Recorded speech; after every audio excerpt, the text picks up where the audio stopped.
ಬೆಳಿಗ್ಗೆ ನನಗೂ ಸಾಕಾಗೈತೆ, ಟೈರ್ಡ್ ಆಗ್ಬಿಟ್ಟಿದೆ. ಯಾವ್ದು ಮ್ಯಾನ್ಷನ್ ಹೊಸ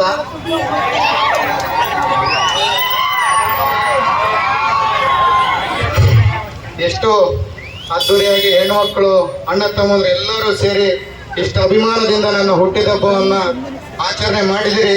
ತಮ್ಮ ಋಣವನ್ನು ರಕ್ತದಿಂದ ತಮ್ಮ ಪಾದಕ್ಕೆ ಪದವಿ ವಂದನೆಗಳು ಮಾಡ್ತಾ ತಮ್ಮ ರಕ್ತದಿಂದ ತಮ್ಮ ಪಾದವನ್ನು ತೊಳೆದ್ರು ನಾ ಈ ಬಳ್ಳಾರಿ ಜನತೆನ ದುರ್ಗಮ್ಮನ ಮರೆಯೋಕ್ಕೆ ಆಗಲ್ಲ, ಸಾಧ್ಯ ಇಲ್ಲ ಅಂತ ಹೇಳಕ್ಕೆ ಇಚ್ಛೆ ಪಡ್ತೀನಿ. ಇವತ್ತು ತಮ್ಮೆಲ್ಲರ ಆಶೀರ್ವಾದದಿಂದ ನನ್ನ ಶಾಸಕನಾಗಿ 2.5 ವರ್ಷ ಆಗಿದೆ. ಬಳ್ಳಾರಿಯಲ್ಲಿ ತಾವೆಲ್ಲ ಅಭಿವೃದ್ಧಿಗಳನ್ನ ನೋಡ್ತಿರ್ಬೋದು. ಇವತ್ತು ಒಂದು ಸೈಕಲ್ ಬೈಕ್ ತಿರುಗಾಡಕ್ ಆಗ್ತಾ ಇಲ್ಲ. ವಾಲ್ಮೀಕಿ ವೃತ್ತದಲ್ಲಿ ಕೆಲವಷ್ಟು ದಿನ ತೊಂದರೆ ಆಗಿರ್ಬೋದು. ಇವತ್ತು ಇದೇ ವಾಲ್ಮೀಕಿ ವೃತ್ತವನ್ನ 5 ಕೋಟಿ ರೂಪಾಯಿ ಅನುದಾನವಾಗಿ ಒಂದು ದೊಡ್ಡ ವೃತ್ತವನ್ನು ಮಾಡಿಕೊಂಡು ನಮ್ಮ ಅಜ್ಜನವರಾದಂತ ವಾಲ್ಮೀಕಿ ತಾತನವ್ರದ್ದು ವಿಗ್ರಹನು 1,10,00,000 ರೂಪಾಯಲ್ಲಿ ಇಲ್ಲೇ ತಮ್ಮ ಮುಂದೆನೆ ಕೂಡಿಸಿದೆ ಅಂತ ಹೇಳಕ್ಕೆ ಇಚ್ಛೆ ಪಡ್ತೀವಿ. ಆ ವಾಲ್ಮೀಕಿ ವಿಗ್ರಹವನ್ನು ಕೆತ್ತನಿಕೆ ಮಾಡಿದವರು ಯಾರಂತಂದ್ರೆ ಆ ಅಯೋಧ್ಯೆಯಲ್ಲಿ ರಾಮಲಲ್ಲವನ್ನು ಯಾರು ಕೆತ್ತನಿಕೆ ಮಾಡಿರ್ತಾರೋ ಅವರೇ ಅರುಜ್ಞ ಯೋಗಿನಾಥನ್ ಅವರೇ ಆ ಕೆತ್ತನಿಕೆಯನ್ನು ಮಾಡಿ ಅತಿ ಶೀಘ್ರದಲ್ಲಿ 15-20 ದಿವಸದಲ್ಲಿ ನಮ್ಮ ವಾಲ್ಮೀಕಿ ವೃತ್ತದಲ್ಲಿ ನಮ್ಮ ಅಜ್ಜನವರು ವಾಲ್ಮೀಕಿ ತಾತನವರ ವಿಗ್ರಹ ಪ್ರತಿಷ್ಠಾಪನೆ ಆಗುತ್ತಂತ ಹೇಳಕ್ಕೆ ಇಚ್ಛೆ ಪಡ್ತೀನಿ. ಅದಕ್ಕೆ ಇಡೀ ರಾಜ್ಯದಿಂದ ಮಂತ್ರಿಗಳು MLA ಎಲ್ಲರೂ ಬರ್ತಾರೆ ಅಂತ ಹೇಳಕ್ಕೆ ಇಚ್ಛೆ ಪಡ್ತೀನಿ. ಅದರ ಜೊತೆಗೆ ಇಲ್ಲಿಂದ ನಮ್ಮ ಕೆನಾಲ್ ವರೆಗೆ 8 ಕೋಟಿ ರೂಪಾಯಿ ಅನುದಾನದಲ್ಲಿ ರೋಡ್ ಅನ್ನು ಮಾಡ್ಕೊಂತಿದ್ವಿ. ಮತ್ತೆ ಪ್ರತಿ ವಾರ್ಡ್ಗೆ 3-4 ಕೋಟಿ ಅನುದಾನದಲ್ಲಿ ವಾರ್ಡಲ್ಲಿ ಅಭಿವೃದ್ಧಿ ಆಗ್ಬೇಕು, ಮೇನ್ ರೋಡ್ಗಳು ಅಭಿವೃದ್ಧಿ ಆಗ್ಬೇಕಂತೇಳಿ. ಯಾಕಂದ್ರೆ ತಮ್ಗೆಲ್ಲ ನಾನು ಮಾತು ಕೊಟ್ಟಾಗ ನಿಮ್ಮ ಮನೆ ಮಗ ಭರತ್ ರೆಡ್ಡಿಗೆ ಓಟಾಗಿ ಕೇಳಿಸ್ಕೊಟ್ರೆ ಪ್ರತಿನಿತ್ಯ ನಿಮ್ಮ ಸೇವೆ ಮಾಡ್ಕೊಂಡು ನಿಮ್ ಜೊತೆಗೆ ಇರ್ತೀನಿ ಅಂತ ಹೇಳ್ತಾ ಇವತ್ತು ಸಲಾಂ ಬಳ್ಳಾರಿ ಇರ್ಬೋದು, ಅಭಿವೃದ್ಧಿ ಕಾರ್ಯಕ್ರಮಗಳು ಇರ್ಬೋದು. ನಾನು ಗೆದ್ದಾಗಿಂದ ಎಲ್ಲಿಗೆ ಹೋಗ್ಲಿಲ್ಲ, ಇಲ್ಲೇ ಬಳ್ಳಾರಿಯಲ್ಲಿ ಜನರ ನಡುವೆನೆ ತಾವೆಲ್ಲ ನೋಡ್ತಿರ್ಬೋದು. ಸಲಾಂ ಬಳ್ಳಾರಿ ಆಗಿರ್ಬೋದು, ಇನ್ನೊಂದು ಕಾರ್ಯಕ್ರಮಗಳು ಮಾಡ್ಕೊಂತ ಇದೇ ಬಳ್ಳಾರಿಯಲ್ಲಿ ಇದ್ದೀನಿ. ಯಾಕಂದ್ರೆ ಅವತ್ತು ನೀವು ವಿಶ್ವಾಸವನ್ನಿಟ್ಟು ನನಗೆ ಬಹಳಷ್ಟು ಮಂದಿ ದೊಡ್ಡ ದೊಡ್ಡ ಲೀಡರ್ಗಳೆಲ್ಲ ಮೋಸ ಮಾಡಿದ್ರು.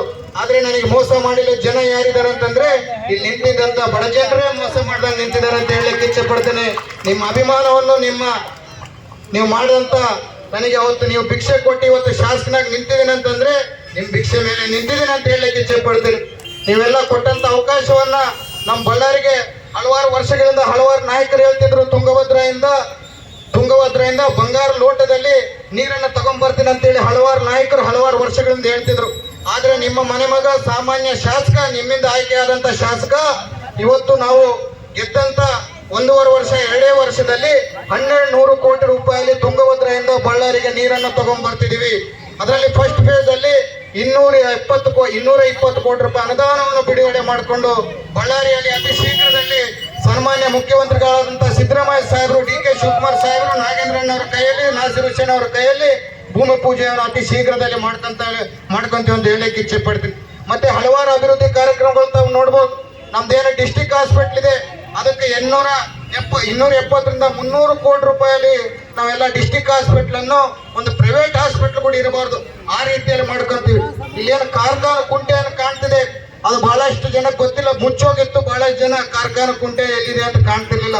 ಇವತ್ತು ಅದೇ ಕಾರ್ಖಾನೆ ಕುಂಟೆನ 8 ಕೋಟಿ ರೂಪಾಯಿ ಅನುದಾನದಲ್ಲಿ ಆ ನೀರನ್ನು ಹೊಸದಾಗಿ ಅಲ್ಲಿ ಎಲ್ಲ ಕ್ಲೀನ್ ಅನ್ನು ಮಾಡಿಸಿ ನೀರನ್ನು ಹೊಸದಾಗಿ ಬಿಡಿಸಿ ಅಲ್ಲಿ ಒಂದು ವಾಕಿಂಗ್ ಟ್ರ್ಯಾಕ್ ಅನ್ನು ಮಾಡ್ಕೊಂಡು ನಮ್ಮ ಮಕ್ಕಳಿಗೆ ನಮ್ಮ ಕುಟುಂಬಕ್ಕೆ ಒಂದು ಆರೋಗ್ಯಕರವಾಗಿ ವಾತಾವರಣ ಸೃಷ್ಟಿ ಮಾಡ್ಬೇಕಂತ ಮಾಡ್ತಿದ್ವಿ. ಇವಾಗೇನು ನಮ್ಮ ಹಿಂದೆ ನಿಂತಿದೆ ವುಮೆನ್ ಅಂಡ್ ಚೈಲ್ಡ್ ವೆಲ್ಫೇರ್ ಭೂಮಿ ಏನು 14 ಎಕರೆ ಇದೆ, ಇಲ್ಲೊಂದು ಬಾಲಭವನ ಮಾಡ್ತಿದ್ವಿ. ಇಡೀ ರಾಜ್ಯದಲ್ಲಿ 10 ಕೋಟಿ ರೂಪಾಯಿಯಲ್ಲಿ ಬಾಲಭವನವನ್ನು ಯಾವ್ದನ್ನು ಊರಲ್ಲಿ ಮಾಡಿದ್ದಾರೆ ಅಂತಂದ್ರೆ ಅದು ಬಳ್ಳಾರಿಯಲ್ಲಿ ತಮ್ಮ ಮನೆ ಮಗ ಭರತ್ ರೆಡ್ಡಿ ತಮ್ಮ ಆಶೀರ್ವಾದದಿಂದ ಮಾಡಿದಾನೆ ಅಂತ ಹೇಳಕ್ಕೆ ಇಚ್ಛೆ ಪಡ್ತೀನಿ. ಅದರ ಜೊತೆಗೆ 5,600 ಮನೆಗಳನ್ನ ಮುಂಡ್ರಿಗೆಯಲ್ಲಿ ಅತಿ ಶೀಘ್ರದಲ್ಲಿ ಜನಕ್ಕೆ ನಾವು ಕೊಡ್ಲಿಕ್ಕೆ ಇಚ್ಛೆ ಪಡ್ತಿದೀವಿ. ಅದಕ್ಕೆ ಇಷ್ಟಕ್ಕೆ ಮುಂಚೆ ಬ್ಯಾಂಕಿಂದ ಇಷ್ಟು ಲೋನು, ಸರ್ಕಾರದಿಂದ ಇಷ್ಟು ದುಡ್ಡು, ನಾವು ಜನರು ನೀವು 1 ಲಕ್ಷ ರೂಪಾಯಿ 1.5 ಲಕ್ಷ ಕಟ್ಟೋದಿತ್ತು. ಆದ್ರೆ ನಾವು ನಮ್ಮ ಜಿಲ್ಲಾ ಉಸ್ತುವಾರಿ ಸಚಿವರು ನಮ್ಮ ನಾಗೇಂದ್ರಣ್ಣವರು ನಮ್ಮ ಬಡ ಜನರ ಮೇಲೆ ಬೇಡ ಅಂತೇಳಿ ಅದೇನ್ ದುಡ್ಡು ನೀವು ಕಟ್ಟದಿದೆ ಅದು ನಮ್ಮ DMF ಅನುದಾನದಲ್ಲಿ ನಾವೇ ಕಟ್ಕೊಂಡು 5,600 ಮನೆಗಳನ್ನ ಬಡವರಿಗೆ ಉಚಿತವಾಗಿ ಕೊಡ್ತಿದೀವಿ ಅಂತ ಹೇಳಲಿಕ್ಕೆ ಇಚ್ಛೆ ಪಡ್ತೀನಿ. ಜನವರಿ ಇಲ್ಲಾಂದ್ರೆ ಫೆಬ್ರವರಿ ತಿಂಗಳಲ್ಲಿ ಒಂದು 900 ಮನೆಯಲ್ಲಿ ಮುಖ್ಯಮಂತ್ರಿಗಳು ಕರ್ಕೊಂಡ್ಬಂದು ಬೀಗಗಳನ್ನ ಕೊಡಿಸೋ ಜವಾಬ್ದಾರಿ ತಮ್ಮಂದು ಭರತ್ ರೆಡ್ಡಿ ಅಂತ ಹೇಳಲಿಕ್ಕೆ ಇಚ್ಛೆ ಪಡ್ತೀನಿ. ಅದ್ರ ಜೊತೆಗೆ ನಾವೇನು ಪಟ್ಟಗಳು ಹೇಳಿದ್ವಿ, ತಮ್ಮ